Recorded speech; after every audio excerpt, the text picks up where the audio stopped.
Everyone, जय हिंद। आप लोगों का स्वागत है। आज हम बात करने वाले हैं कि यूपी पुलिस का 60,244 पदों के लिए आखिरकार कितना नॉर्मलाइजेशन होगा। और मैं आप लोगों को बता दूं 23 के फर्स्ट शिफ्ट या सेकंड शिफ्ट या 24 तारीख के या 25 तारीख के या आपका 30 और 31 को जो पेपर हो रहा है, लगभग 10 शिफ्टों में हो रहा है। कितना कट ऑफ जा सकता है, आपका कितना सेफ स्कोर है, खासकर मैं आप लोगों को बता दूं मेल और फीमेल दोनों के लिए मैं बताने वाला हूं। कितना फार्म पड़ा है, कितना कंपटीशन है, मैं एक एक पॉइंट यहां पर क्लियर करने वाला हूं। और कितना पद है मैं आप लोगों को बता दूं। यूआर कैंडिडेट के लिए कितना पद है और ओबीसी कैंडिडेट के लिए कितना पद है, ईडब्ल्यूएस कैंडिडेट के लिए कितना पद है, ओबीसी कैंडिडेट के लिए कितना पद है, एससी कैंडिडेट के लिए कितना पद है, खासकर लड़कियों के लिए कितना पद है, लड़कियों ने कितना फार्म भरा है और कितना परजेंटी है। मैं आप लोगों को स्क्रीन पर भी दिखाई दे रहा होगा, ये जर्नल का दिखाई दे रहा होगा 185.346। ये जो दिखाई दे रहा है नॉर्मलाइजेशन के बाद है। ओबीसी का देख लीजिएगा 172.327 करके है। एससी का आप लोग देख लीजिएगा 145.3909 यहां पर स्कोर है। और एसटी का जो देख लीजिएगा 114.1932 है। तो ये आप लोगों को स्कोर जो दिखाई दे रहा होगा, ये नॉर्मलाइजेशन का दिखाई दे रहा है। मैं आप लोगों को बता दूं नॉर्मलाइजेशन इस बार भी 100% होगा। मैं सबसे पहले आप लोगों को बता दूं, और नॉर्मलाइजेशन में किसको फायदा होने जा रहा है, सारा शिफ्ट का एनालिसिस मैं किया हूं। बहुत सारा महासर्वे एक तौर पे कह सकते हैं, क्योंकि बहुत सारे कैंडिडेट ऐसे हैं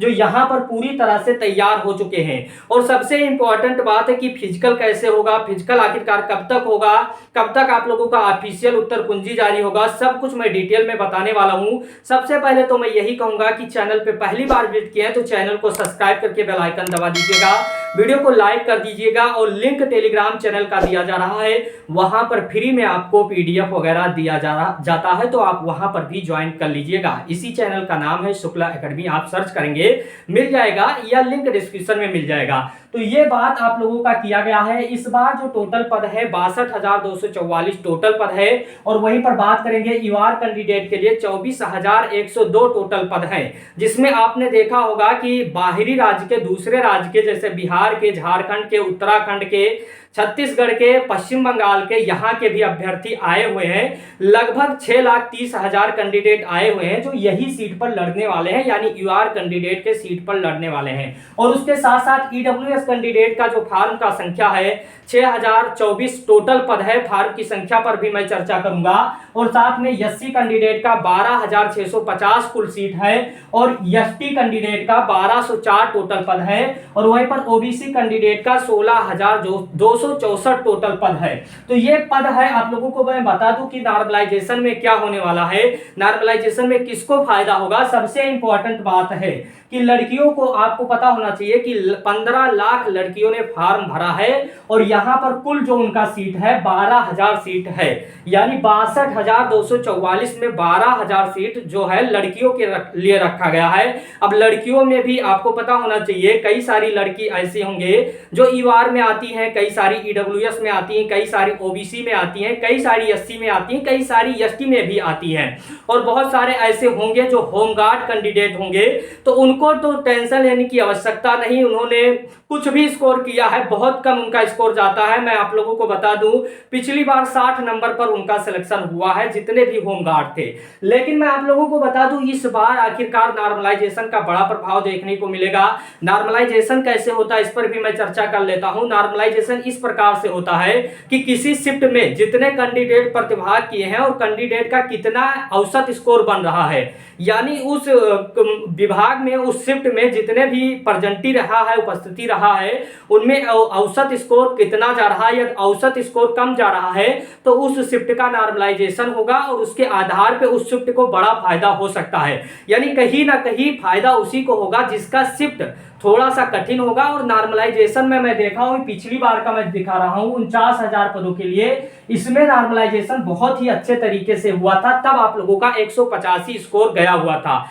मैं आप लोगों को बता दूं इस बार भी आप लोगों को कुछ इसी के तर्ज पर ही मिलेगा, क्योंकि 60,244 पद है और मैं समझता हूं कि एक बार में कैंडिडेट पूरा नहीं मिल सकता है, यानी 2 लिस्ट निकालना पड़ेगा। दौड़ के लिए आप लोग तैयार रहिएगा। बहुत सारे कैंडिडेट ऐसे होंगे कि हमारा पहले लिस्ट में नाम नहीं आया गया है तो मायूस हो जाएंगे।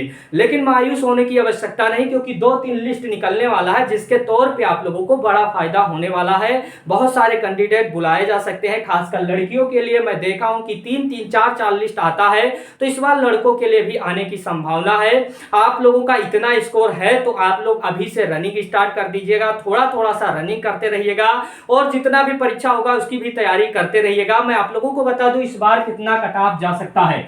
तो वहां पर जनरल कैंडिडेट यदि आपका इतना क्वेश्चन सही जा रहा है, या ईडब्ल्यूएस कैंडिडेट का यदि इतना क्वेश्चन सही जा रहा है, एससी कैंडिडेट का इतना, एसटी कैंडिडेट का और ओबीसी कैंडिडेट का इतना क्वेश्चन यदि सही जा रहा है, मैं मेल और फीमेल दोनों के बारे में बताऊंगा। यदि आप मेल कैंडिडेट है 100+ जा रहा है तो अपने आप को सेफ जोन में चलिएगा। हालांकि मैं आप लोगों को बता दूं ये शिफ्ट पर भी बहुत सारा शिफ्ट ऐसा रहेगा जिसमें कहीं ना कहीं ज्यादा भी रहेगा स्कोर, लेकिन ये मैं औसत बता रहा हूं, ये शिफ्ट वाइज निर्धारित किया गया है। इसी पर आप लोगों का 98+ ये मान के चलिएगा ईडब्ल्यूएस कैंडिडेट का। एससी कैंडिडेट का पता होना चाहिए आपका, एससी कैंडिडेट जितने भी हैं यदि आपका 85+ क्वेश्चन सही है तो अपने आप को सेफ जोन में रखिएगा, 75+ अपने आप को सेफ जोन में रखिएगा। ओबीसी कैंडिडेट का मैं आप लोगों को बता दूं 99+ अपने आप को सेफ जोन में रख सकते हैं। ये मैं मेल कैंडिडेट का बताया हूं। फीमेल कैंडिडेट में लगभग यहां पर 10 से 15 नंबर या 20 नंबर तक गैप देखने को मिल सकता है। ये क्वेश्चन जितना भी है जनरल का, यदि मेल कैंडिडेट आप हैं, यदि आपका 80+ बन रहा है, 88+ बन रहा, तो अपने आप को सेफ जोन में रखिएगा। क्वेश्चन की मैं बात कर रहा हूं, इसी पर आप हटाते चले जाइएगा। जिस तरह से ये बताया गया है फीमेल मेल कैंडिडेट का, वैसे आप लोगों का फीमेल कैंडिडेट का कट ऑफ रहने वाला है। हालांकि बहुत से लोग बहुत बता रहे हैं कि 140 जाएगा, 130 जाएगा, तो उन सब पर ध्यान देने की आवश्यकता नहीं है, क्योंकि जब ऑफिशियल उत्तर कुंजी आएगा तो जो आपने मिलान किया है यूट्यूब वगैरह से, कहीं ना कहीं उसमें खासा अंतर देखने को मिलेगा। 2-3 क्वेश्चन ऐसा रहेगा, लगभग 4 से 5 क्वेश्चन हर शिफ्ट में बदलाव देखने को मिलेगा। आज यूट्यूब पर सही हो रहा है, लेकिन जब ऑफिशियल आएगा तो कहीं ना कहीं गलत आपको देखने को मिलेगा। तो ये सारा मैं डाटा आप लोगों को दिया हूं। नॉर्मलाइजेशन होगा, 100% होगा, और नॉर्मलाइजेशन में बहुत बड़ा फायदा भी कई सारे कैंडिडेट को होगा, नुकसान भी होगा, इस पर भी मैं चर्चा करूंगा। सारा मैं डिटेल में बता दिया हूं। कोई क्वेश्चन है तो कमेंट बॉक्स में जरूर से बताइएगा आपका कितना स्कोर बन रहा है, ये भी जरूर से बताइएगा। चैनल सब्सक्राइब कर दीजिएगा, वीडियो लाइक कर दीजिएगा इस वीडियो को। और दोस्तों एनालिसिस ये जो किया गया था, ये 49,000 जो पदों के लिए आप लोगों की दूसरी वैकेंसी आया था, पहला आप लोगों का 41,000 आया था। ये जो है तीसरी वैकेंसी है कि 60,244 पदों के लिए वैकेंसी निकला हुआ है। तो ये सारा डिटेल, सारा इंफॉर्मेशन एक एक पद बता दिया गया है। हालांकि आपको पता होना चाहिए कि पुलिस के द्वारा ये भी इन्फॉर्म कर दिया गया है कि आप लोगों का जो परजेंटी है 65 से 70% ही परजेंटी है। टोटल जो फार्म पड़ा था 48 लाख फार्म पड़ा था, यानी इसमें बहुत कम कैंडिडेट ही परीक्षा दे रहे हैं। अब इस बात को समझिएगा कि 48 लाख में लगभग 30 या 34 लाख ही अभ्यर्थी यहाँ पर परीक्षा में प्रतिभाग करने वाले हैं। तो इस पर भी डिपेंड करता है, आप लोगों का थोड़ा सा कट ऑफ इस बार कम रहने वाला है। तो आप लोगों के लिए अच्छा है, सब कुछ मैं डिटेल में इंफॉर्मेशन दे दिया हूँ। कोई और भी प्रश्न है तो जरूर से बताइएगा, मेल फीमेल, और मैं आप लोगों को सभी के बारे में बता दिया हूं। अब ये जनरल कैंडिडेट दूसरे राज्य के भी अभ्यर्थी 24,000 में रहेंगे। ईडब्ल्यूएस का भी उत्तर प्रदेश के ही बहुत सारे ऐसे कैंडिडेट हैं जिनका ईडब्ल्यूएस है। तो सब कुछ मैं डिटेल में और कट ऑफ बता दिया हूं सारा एनालिसिस करने के बाद। वीडियो अच्छा लगा होगा। Thank you watching this video. धन्यवाद।